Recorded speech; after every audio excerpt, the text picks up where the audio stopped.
اگر اس دن لاہور میں وہ الفاظ ادا نہ ہوتے تو کیا آج دنیا کے نقشے پر پاکستان ہوتا؟ اگر ایک قوم نے اپنے مستقبل کا فیصلہ خود نہ کیا ہوتا تو کیا ہم آج آزادی سے سانس لے رہے ہوتے؟ 23 مارچ 1940 یہ صرف ایک تاریخ نہیں، یہ وہ لمحہ ہے جب ایک دبے ہوئے احساس نے آواز پائی، جب ایک منتشر قوم نے اپنے وجود کا اعلان کیا اور جب تاریخ نے ایک نیا رخ اختیار کیا۔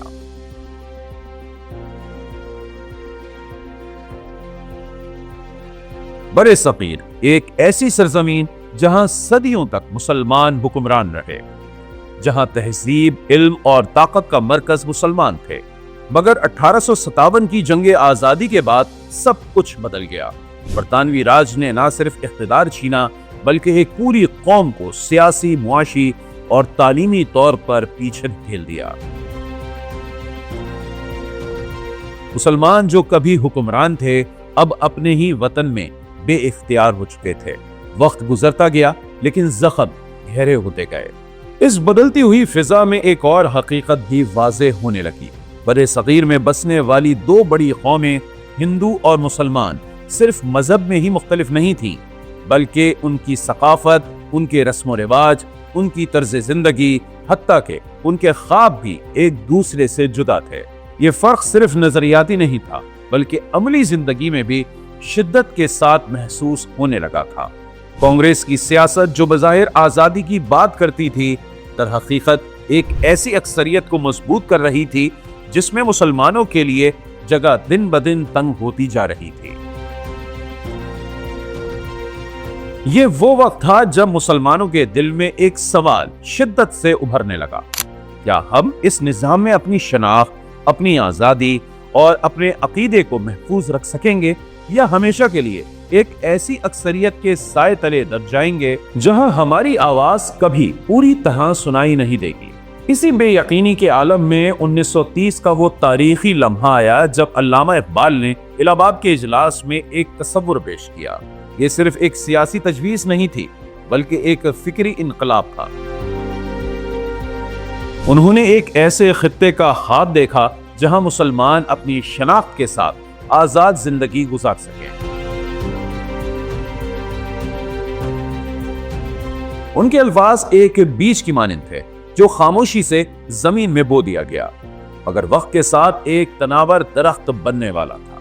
خواب دیکھنا کافی نہیں ہوتا، اسے حقیقت میں بدلنے کے لیے قیادت درکار ہوتی ہے، اور یہ قیادت سامنے آئی محمد علی جناح کی صورت میں۔ ایک ایسا رہنما جو نہ صرف قانون کی باریکیوں کو سمجھتا تھا بلکہ قوم کی نفس پر بھی اس کی گہری نظر تھی۔ انہوں نے مسلمانوں کو یہ احساس دلایا کہ وہ ایک الگ قوم ہے، ایک ایسی قوم جس کا اپنا تشخص ہے، اپنی اقدار ہیں اور اپنے حقوق ہیں۔ ان کی قیادت میں ایک منتشر ہجوم ایک منظم قوم میں تبدیل ہونے لگا۔ یہی وہ لمحہ تھا جب دو قومی نظریہ ایک واضح حقیقت کے طور پر سامنے آیا۔ یہ نظریہ زمین کے ٹکڑے کا مطالبہ نہیں تھا بلکہ ایک ایسے نظام کا مطالبہ تھا جہاں مسلمان اپنے عقیدے، اپنی اقدار کے مطابق زندگی گزار سکیں۔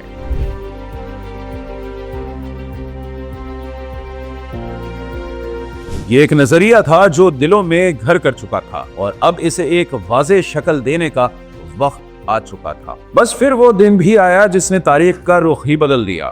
مقام تھا لاہور اور تاریخ تھی 23 مارچ 1940۔ ایک وسیع میدان لوگوں کے سمندر سے بھرا ہوا تھا، ہر چہرے پر امید، ہر دل میں ایک خواب اور ہر آنکھ میں ایک نئی صبح کی جھلک تھی۔ یہ صرف ایک اجتماع نہیں تھا بلکہ فیصلہ کن لمحہ تھا۔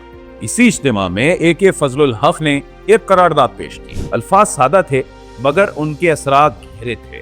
اس قرارداد میں مطالبہ کیا گیا کہ برِ صغیر کے ان علاقوں میں جہاں مسلمان اکثریت میں ہیں آزاد ریاستوں کی شکل دی جائے۔ یہ الفاظ تجویز نہیں تھے بلکہ اعلان تھا ایک ایسے مستقبل کا جس میں مسلمان خود اپنے مقدر کے مالک ہوں گے۔ یہ قرارداد پیش ہوتے ہی فضا بدل گئی. یہ ایک کاغذ کا ٹکڑا نہیں رہا بلکہ ایک تحریک بن گئی, ایک ایسا جذبہ جو لوگوں کے دلوں میں اتر گیا. گلیوں میں, بازاروں میں, گھروں میں, ہر جگہ ایک ہی بات ہونے لگی, ہمیں اپنی پہچان چاہیے, ہمیں آزادی چاہیے. مگر ہر بڑی تبدیلی کی طرح اس راستے میں بھی رکاوٹیں آئیں.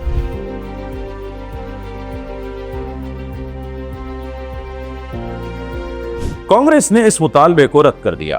برطانوی حکومت نے اسے سنجیدگی سے لینے میں تاخیر کی اور مخالفین نے اسے ایک ناممکن خواب قرار دیا. لیکن جو چیز انہیں سمجھ نہیں آئی وہ یہ تھی کہ اب صرف قیادت کا خواب نہیں رہا تھا بلکہ قوم کا یقین بچ چکا تھا. 1940 سے 1947 تک کا سفر آسان نہیں تھا. یہ سال قربانیوں, جدوجہد اور ثابت قدمی سے بھرے ہوئے تھے. لاکھوں لوگوں نے اپنے خوابوں, اپنے گھروں اور اپنی جانوں کی قربانی دی. مگر اس سب کے باوجود ان کے حوصلے پست نہ ہوئے, کیونکہ ان کے سامنے ایک واضح مقصد تھا, ایک ایسا وطن جہاں وہ آزاد ہوں, باوقار ہوں اور محفوظ ہوں. اور پھر وہ لمحہ آیا جس کا انتظار برسوں سے کیا جا رہا تھا. 14 اگست 1947, ایک نئی صبح, ایک نئی امید, ایک نئی حقیقت. پاکستان دنیا کے نقشے پر ابھر آیا. وہ خواب جو 23 مارچ 1940 کو لاہور کی فضا میں گونجا تھا اب ایک حقیقت بن چکا تھا.